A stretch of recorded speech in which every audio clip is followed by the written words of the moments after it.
Bonjour tout le monde, c'est Émilie. Donc aujourd'hui je vais vous amener avec moi pour faire le tour des vignes. Donc à savoir que le tour des vignes je le fais à peu près quasiment tous les 15 jours à partir du mois de mars jusqu'à même au mois d'octobre, que les vendages soient bien terminés et même après. Alors aujourd'hui je ne vais pas être avec Benjamin, je change de partenaire, je vais être avec Noël qui est notre technicien et conseiller pour l'exploitation. Donc à savoir ça fait déjà 5 ans qu'il nous suit. Et il vient tous les 15 jours faire un tour des parcelles avec moi. Donc l'avantage c'est qu'on peut échanger et puis après surtout il y a 2 paires de yeux donc, qui regardent et qui observent et ça nous permet de rien louper, quoi. Voilà. Donc je vous amène avec moi et puis on va vous montrer un petit peu tout ce qu'on va découvrir pendant cette visite. Donc voilà, on commence le tour des parcelles. Donc je ne vais pas forcément vous faire visiter toutes les parcelles parce que sinon il y en a pour 2 heures de visionnage. Mais je vais vous montrer les différentes choses qu'on va voir pendant ce tour de visite. Donc déjà derrière moi, donc ça c'est la parcelle de Saint-Saul que je vous avais présenté qui avait un problème de chlorose. Et comme vous pouvez voir, maintenant on ne voit plus du tout de différence entre la partie qui était verte et la partie qui est jaune. Donc effectivement le fait que la chaleur soit revenue, il s'est remis à reverdir. Donc ce que je vous ai expliqué un petit peu la dernière fois. Donc voilà, donc ça c'est plutôt une bonne nouvelle, le fait que toute la vigne est reverdie.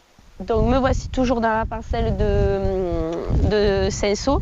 Donc comme vous pouvez le voir, petit à petit le vert est revenu sur la feuille et surtout les nouvelles pousses sont devenues vertes. Donc comme on l'expliquait avec le technicien qui est derrière moi là, avec Noël, c'est que en fait avec la chaleur, la minéralisation s'est mieux faite et ce qui fait que voilà pourquoi les feuilles sont redevenues vertes. Alors aussi, je vous montre un petit peu au stade où on en est. Donc là, on est au stade fleurs début nouaison. Donc en fait tout s'est très bien passé, c'est impeccable. Donc j'attends de voir un petit peu la suite. Donc là on est dans une parcelle de grenache. Donc le grenache on sait qu'il a une forte tendance à couler. Donc en fait il y a un test qui marche très très bien pour voir la coulure. Noël va nous le faire. Je sais pas. Donc je ne sais pas si vous avez vu, mais en fait quand il a tapé dans la souche, en fait on voit certains grains qui vont tomber et donc ça c'est l'effet de la coulure. Donc on peut le faire soit de cette manière, soit l'autre manière, on prend la grappe. Donc là j'ai une belle grappe, je la prends dans mes mains, je tire et je regarde tout ce qui me reste. Effectivement il y a de la coulure, bon ça va, elle reste correcte quand même s'il y en a un peu, mais bon le grenache il a toujours tendance un petit peu à couler. Mais bon, comme vous pouvez le voir, il y a quand même une sacrée charge au niveau du grenache. Là, j'ai des grappes vraiment partout. Et le fait qu'il y ait un peu de coulure, ça va permettre de baisser le rendement. C'est pour ça que même s'il y avait énormément de grappes, on n'y a pas touché. D'elle-même, elle le régule pour éviter de se retrouver avec trop fort rendement et où elle ne pourrait peut-être pas apporter suffisamment de sucre dans les baies pour arriver au degré qu'il nous faut pour les vendanges. Donc au final, c'est pas forcément toujours qu'une mauvaise chose cette coulure.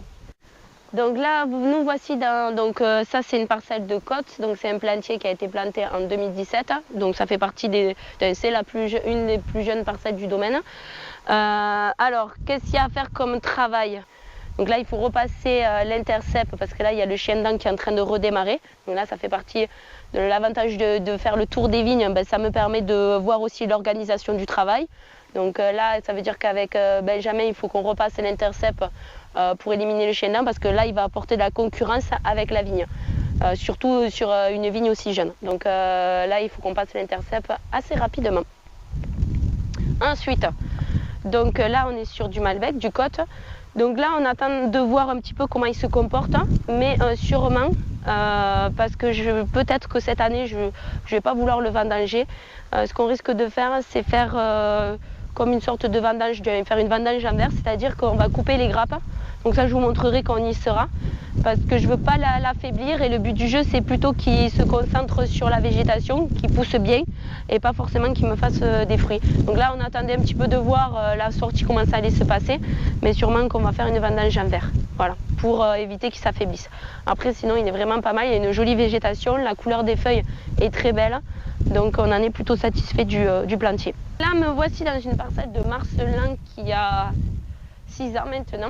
Donc à savoir que cette année, c'est la première année qu'on l'a passé en taille mécanique. Jusqu'à présent, on continue à le préparer pour de la taille mécanique. Et là, cette année, on a passé enfin la tailleuse. Honnêtement, il réagit très très bien.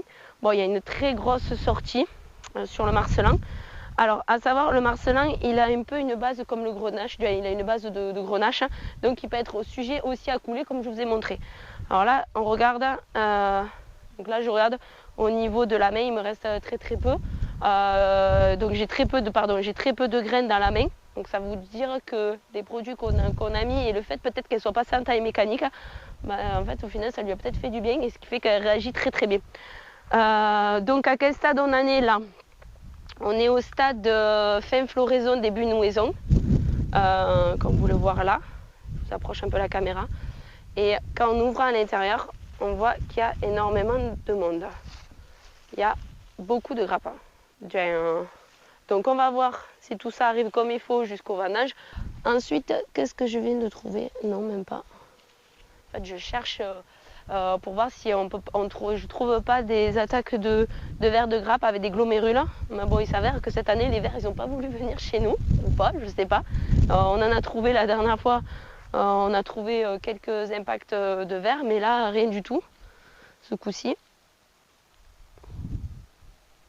En fait, je regarde, j'ouvre.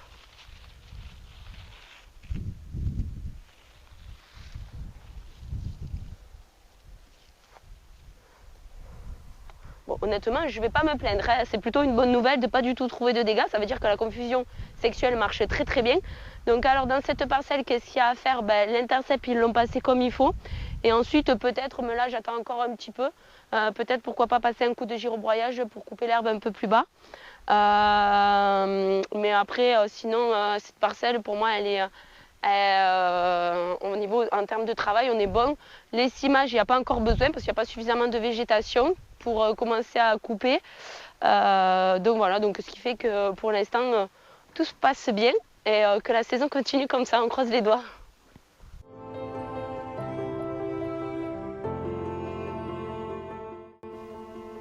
Donc regardez qui va là. Voilà, c'est caché. Là, voilà. Donc là, c'est une belle abeille qui est en train de faire de la pollinisation. Donc là, qui est... regardez. Ensuite, elle est tombée. Elle est ailleurs. Ah, elle est là. Elle est là au-dessus. Voilà. Donc là, elle fait son petit travail. Cette belle abeille qu'on a vue qui était en train de récupérer le pollen. Donc ça, c'est formidable. C'est tout à fait ce qu'on cherche à faire. Là, on est dans une parcelle de Cabernet Sauvignon. Donc sur la propriété, j'ai 2,5 hectares de Cabernet Sauvignon. Après, j'ai du Cabernet Franc. Donc là, cette parcelle, ça fait partie de mes plus vieilles parcelles. Donc j'en ai une qui a 50 ans, c'est du Cinsault. Et là, c'est la deuxième plus vieille. Donc celle-là, elle a 45 ans. Et malgré tout, elle se comporte super bien. Donc là, il y a une très belle sortie. On est pleine fleurs, début fleurs sur certaines grappes. Donc c'est normal, le Cabernet Sauvignon, c'est le cépage le plus tardif du domaine. En tout cas, de nos cépages que nous avons sur l'exploitation. Donc là, il y a une belle sortie. Et comme vous pouvez voir, on disait avec Noël, ça serait bien de commencer à prévoir écimage, rognage dans cette parcelle-là. Voilà. Donc, bon, on ne va pas le faire tout de suite parce que là, il y a d'autres travaux à faire, mais dans quelques jours, il faudra envisager de commencer à monter les écimeuses, parce que pour l'instant, on n'a pas commencé à écimer. Mais très belle sortie. Bon, il y a un petit peu d'herbe sur les rangs, mais ça, c'est pas très grave, on va s'en occuper dans pas très longtemps. Mais bon, voilà, là, on est assez content de cette vigne, malgré qu'elle soit assez vieille et que dans certains endroits, j'ai quand même quelques manquants. Mais très belle sortie. On est dans une parcelle de merlot, donc à savoir le merlot sur les 60 hectares, on a 9 hectares de merlot, donc c'est quasiment le cépage qu'on a le plus sur l'exploitation. Donc là, on est dans une parcelle où les longueurs de rangée sont très très longues, elle s'appelle la Grande Longe, elle fait 2,5 hectares. Et là, juste à côté de moi, je vous montre des symptômes de panachure. Donc la panachure, c'est une virose. Alors bon, là, il n'y a rien à faire, à part l'observer gentiment, donc c'était juste pour vous montrer les symptômes, mais on ne peut strictement rien faire. Ensuite, à quel stade on est? Donc là, on est à stade de pleine floraison. Donc par rapport aux autres cépages où je vous ai montré, on est légèrement un peu en retard.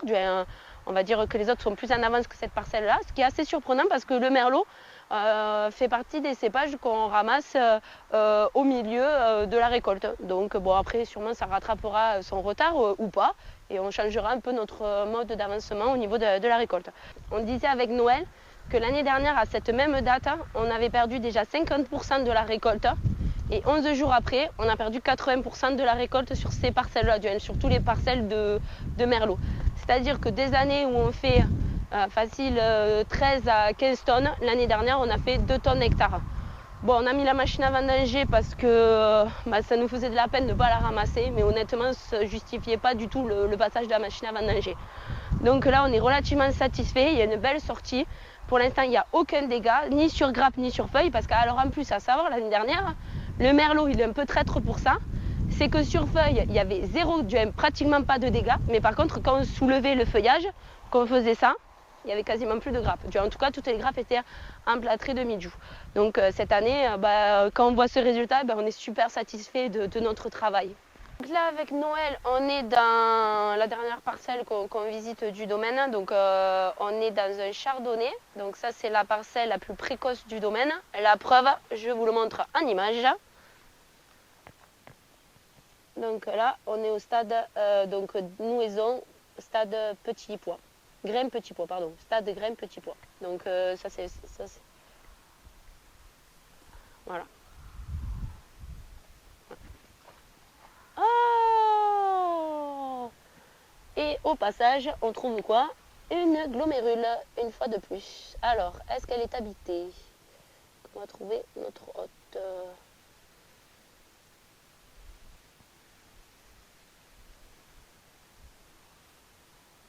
Hello, il y a quelqu'un.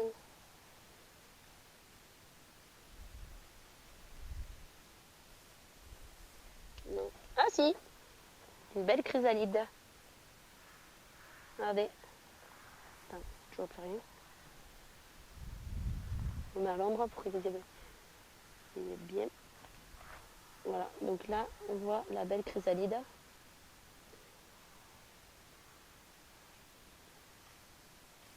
Donc là, juste après, il va y arriver le papillon, donc de la deuxième génération.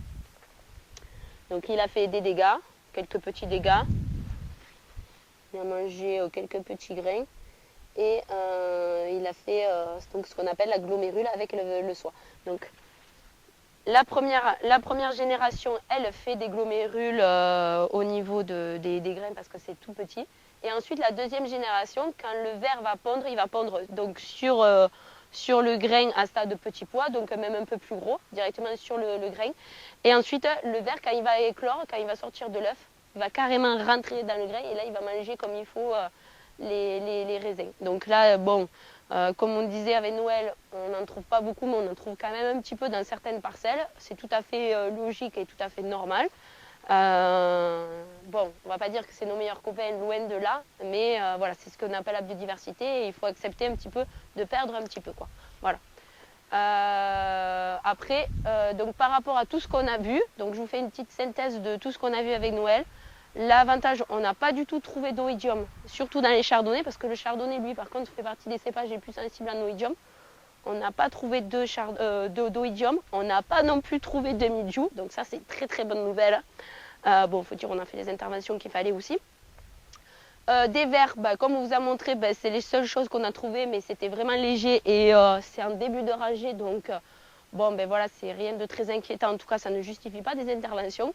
Donc l'avantage de ces visites en fait qu'on fait tout au long de la campagne, donc on les fait tous les 15 jours, ça nous permet de pouvoir organiser le travail de 1, donc voir si je dois avoir des parcelles où je dois repasser l'intercept, si je dois intervenir au niveau des bourgeonnages ou autre chose, et aussi au niveau des traitements, savoir si je resserre les cadences, si je peux rallonger les cadences entre chaque traitement, si je dois augmenter mes doses de produits. Donc en fait ça fait partie des... Pour nous, moi je pense que c'est le premier outil d'aide à la décision, c'est de l'observation, c'est de regarder pour pouvoir justifier les interventions. Donc comme vous pouvez le voir en début, je vous montrais la parcelle de cinceau qui chlorosait, qui s'est remis à rejaunir, donc là plus besoin d'intervenir avec des produits. Ensuite, les vers de grappe, on s'est rendu compte qu'on en a trouvé quelques-uns, donc il faut quand même rester vigilant parce qu'il y en a, mais ça ne justifie pas une intervention avec un insecticide. La confusion arrive très bien à faire son travail.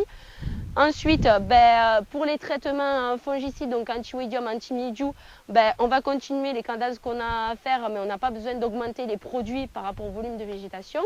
Et ensuite, comme vous pouvez le voir derrière moi, il va falloir commencer à faire l'essaimage et le rognage.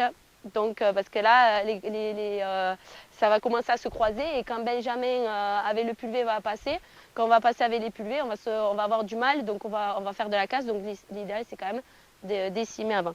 Je vous ai présenté avec Noël comment on faisait l'intervention avec le tour des vignes. Bon, ben, cette vidéo est terminée, j'espère qu'elle vous aura plu. Ben, comme d'habitude, si vous avez des questions, ben, n'hésitez pas à nous les mettre en commentaire. Et puis ben, merci d'avoir regardé la vidéo.